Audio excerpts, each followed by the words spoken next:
Hey everybody, I'm Mr. S. Lion Sanchez Concha, and I teach at Huguenot High School, and I'm going to read to you Las Almendras, or the Almonds, from Esperanza Rising. Hi, my neck hurts, said Mama, as she massaged the back of her head with her hand. It is not my neck, it is my arms that are sore, said Hortensia. It's the same for everyone, said Josefina.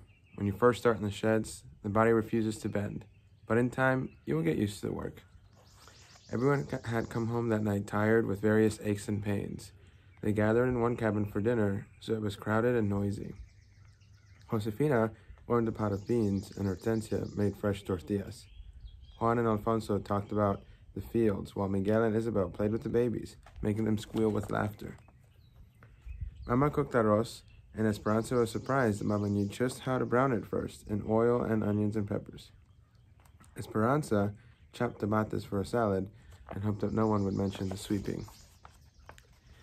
She was glad that this day was over. Her bruises had been to her pride. Isabel took a fresh tortilla, sprinkled it with salt, and rolled it up like a cigar, and waved it at Miguel. How come you and Tio Alfonso won't let me go behind the cabin with you? Shh, he said. It's a surprise. Why are you so full of secrets? Asked Esperanza. But neither Alfonso nor Miguel answered. They simply smiled while they prepared their plates. They ate dinner, but before they could slice a cantaloupe for dessert, Alfonso and Miguel disappeared, with instructions not to follow them. What are they doing? Demanded Isabel. Hortensia shrugged, as if she knew nothing. Miguel came back just before sunset. Señora and Esperanza, we have something to show you. Esperanza looked at Mama. It was obvious Mama was as confused as she was. They all followed Miguel to where Alfonso was waiting. Behind the cabin, there was an old oval washtub with one end cut off. It had been set on its side, forming a little shrine or a plastic statue of Our Lady of Guadalupe. Someone had built a grotto of rocks around the base of the tub. Around it, a large plot of earth had been fenced in by sticks and rope and planted with thorny stems, each with only a few branches. Isabel gasped. It's beautiful. Is that our statue? Josefina nodded. But the roses come from far away. Esperanza searched Miguel's face, her eyes hopeful. Papas? Yes, they're your papa's roses, said Miguel, smiling on her. Alfonso had dug circles of earth around each plant, casitas, little houses that made moats for deep watering, just like he had done in Aguascalientes. But how? Esperanza remembered that the rose garden was a blackened graveyard. After the fire, my father and I dug down to the roots. Many were still healthy. We carried the cuttings from Aguascalientes, and that's why we had to keep them wet. We think they will grow. In time, we'll see how many will bloom. Esperanza bent closer to look at the stems that were rooted in mulch. They were leafless and stubby, but lovingly planted. She remembered the night before the fire, when she had last seen the roses, and had wanted to ask Hortensia to make rose hip tea, but she'd never had the chance. Now, if they bloomed, she could drink the memories of the roses that had known Papa. She looked at Miguel, blinking back tears. Which one is yours? Miguel pointed to one. Which one is mine? He smiled and pointed to the one that was closer to the cabin wall, and already had a makeshift trellis propped against it. So you can climb, he said. Mama walked up and down, carefully touching each cutting. She took Alfonso's hand in her own and kissed him on each cheek. Then she went to Miguel and did the same. Muchas gracias, she said. Mom looked at Esperanza. Didn't I tell you that Papa's heart would find us wherever we go? The next morning, Hortensia put a piece of fabric over the window and set Alfonso next door with Miguel, Juan, and the babies. Hortensia, Mama, and Josefina brought in the big wash tubs, and they filled them half full with cold water. Then they heated pots of water on the stove and warmed the baths. Esperanza was excited at the idea of getting into a tub. All they had done since they arrived was wash their faces and arms with cold water in the sink. She hadn't had a real bath since she was in Aguascalientes. But it was Saturday, and tonight was the Jamaica, so the entire camp was getting cleaned up. Baths were being taken, shirts ironed, and hair washed and crimped. Hortensia had given Esperanza her baths since she was a baby, and they had an established routine already. Esperanza would stand near the tub with her arms outstretched while Hortensia undressed her. Then she got in the tub and tried not to wiggle while Hortensia washed her. She tilt her head back, keeping her eyes closed while Hortensia rinsed her hair. Finally, she stood up and nodded, which was Hortensia's signal to wrap the towel around her. Esperanza went to one of the wash tubs, put on her hands to her side, and waited. Josefina looked at Hortensia and raised her eyebrows. Isabel said, "Esperanza, what are you doing?" Mama walked over to Esperanza and said softly, "I've been thinking that you are old enough to bathe yourself, don't you think?" Esperanza quickly dropped her arms and remembered Marta's taunting voice, saying, "No one will be waiting on you here." "Yes, Mama," she said, and for the second time in 2 days, she felt her face burning as everyone stared at her. Hortensia came over, put her arms around Esperanza and said, "We're accustomed to doing things a certain way, aren't we, Esperanza? But I guess I'm not too old to change. We will help each other. I will unbutton the buttons you cannot reach, and you will help Isabel, yes? Josefina, we need more hot water in these tubs. Andale, hurry." As Hortensia helped her with her blouse, Esperanza whispered, "Thank you." Isabel and Esperanza went first, bathing in the tubs and then bending their heads over to wash their hair. Mama and Josefina poured cups of water over them to rinse off the soap. The women took turns going back and forth to the stove for hot water. Esperanza liked being with all of them in a tiny room, talking and laughing and rinsing each other's hair. Josefina and Hortensia talked about all the gossip in the camp. Mama sat in her slip and combed out Isabel's tangles.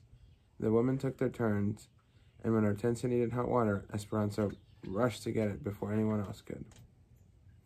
Clean and dressed, with still wet hair, Esperanza and Isabel went outside to the wooden table under the trees.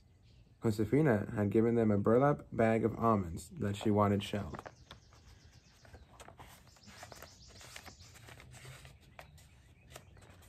Isabel went over and brushed her hair in the air. "Are you coming to the Jamaica tonight?" she asked. Esperanza didn't answer at first. She had not left the cabin since she had made a fool out of herself yesterday. "I don't know, maybe. My mama said it's best to just get it over with. And just face the people. And if they tease you, you should just laugh," said Isabel. "I know," said Esperanza, fluffing her own hair that was already almost dry. She dumped the nuts onto the table and picked up an almond still in its flattened pod. The soft and fuzzy outside hull looked like two hands pressed together, protecting something inside. Esperanza popped it open and found the almond shell. She snapped the edges of the shell and pried it apart. Then she pulled the meat from its defenses and ate it. "I suppose Martha will be there tonight?" "Probably," said Isabel. "And all of her friends, too." "How does she know English?" "Well, she was born here, and her mother, too. They are citizens," said Isabel, helping shell the almonds. "Her father came from Sonora during the Revolution. They've never been to Mexico. There's lots of kids who live in our camps who have never been to Mexico. My father doesn't like it when Martha comes to our Jamaicas, though, because she is always talking to people about striking. There was almost a strike during almonds, but not enough people agreed to stop working. My mama said that if there had been a strike, we would have to go into the orchards and shake the trees ourselves for these almonds." "Then we're lucky. What is your mother making with these nuts?"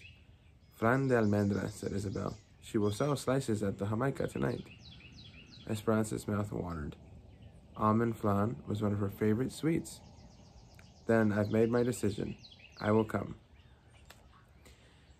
The platform was lit up with big lights.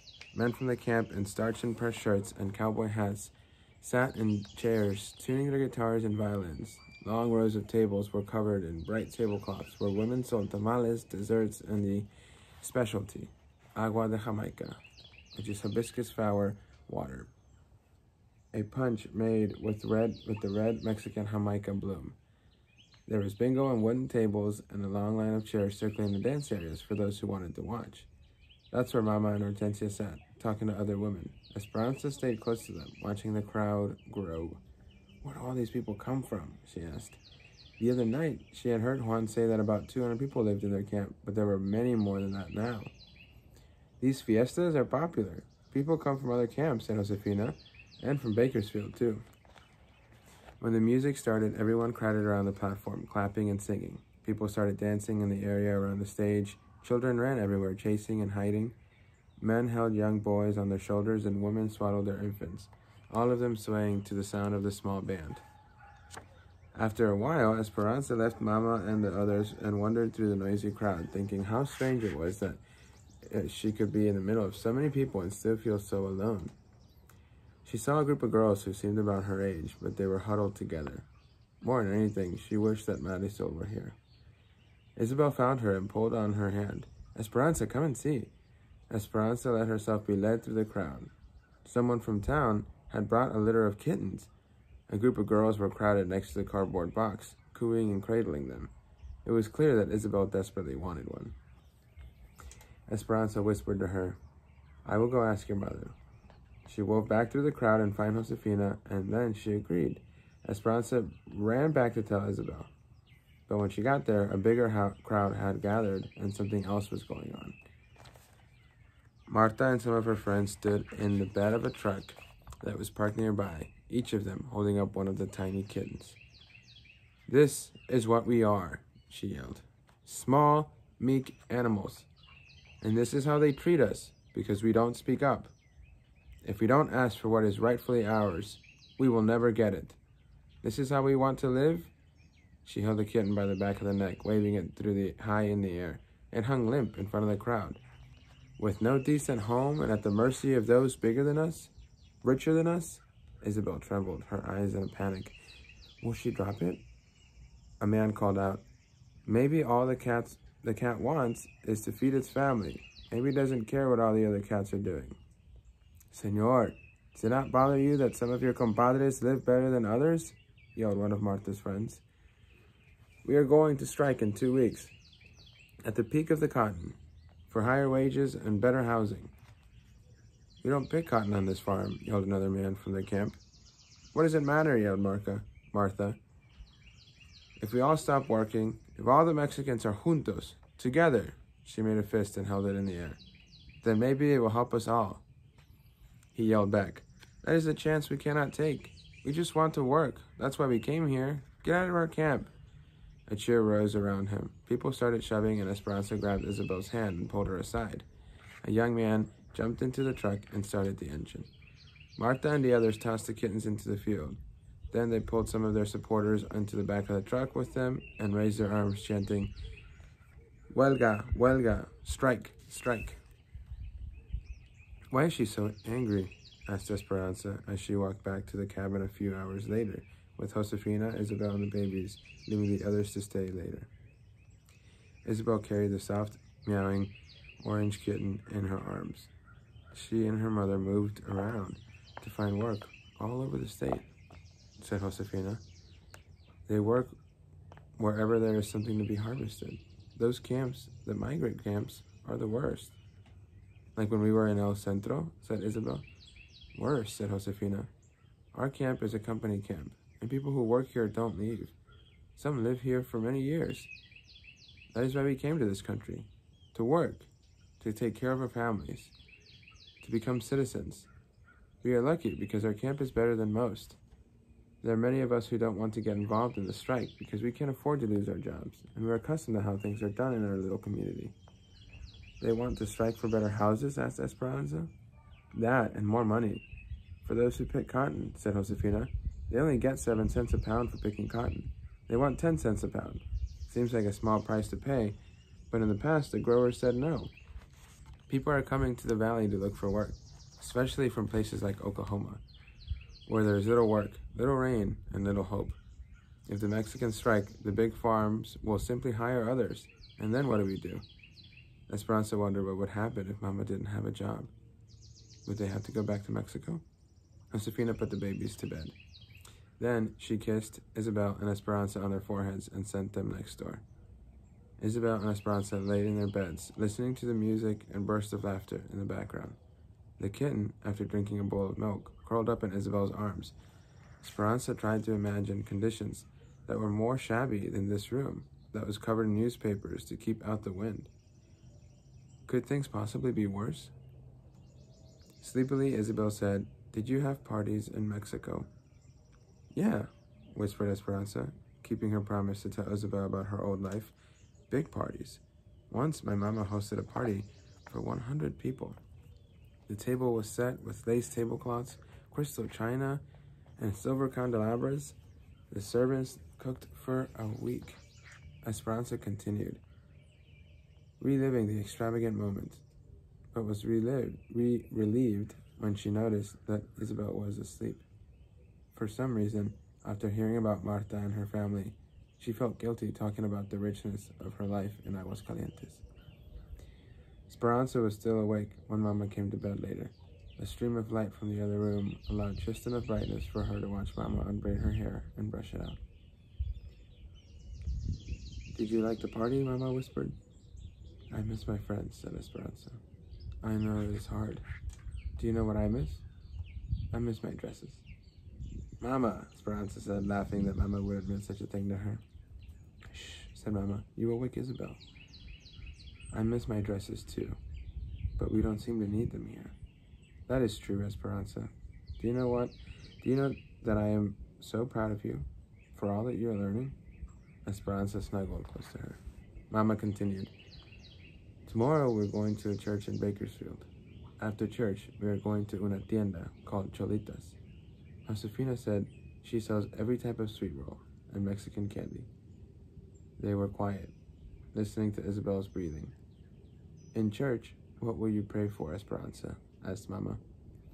Esperanza smiled. She and Mama had done this many times before they went to sleep. "I will light a candle for Papa's memory," she said. "I will pray that Miguel will find a job at the railroad. I will ask Our Lady to help me take care of Lupe and Pepe while Isabel is at school. And I will pray for some white coconut candy with a red stripe on top." Mama laughed softly. "But most of all, I will pray that Abuelita will get well and that she will be able to get her money from Tio Luis's bank and that she will come soon." Mama stroked Esperanza's hair. "What will you pray for, Mama?" "I will pray for all the things you said, Esperanza, and one more thing besides that." "Well, what's that?" Mama hugged her. "I will pray for you, Esperanza, that you can be strong no matter what happens." All right, thank you for tuning in. Tune in tomorrow for the next chapter. Thanks.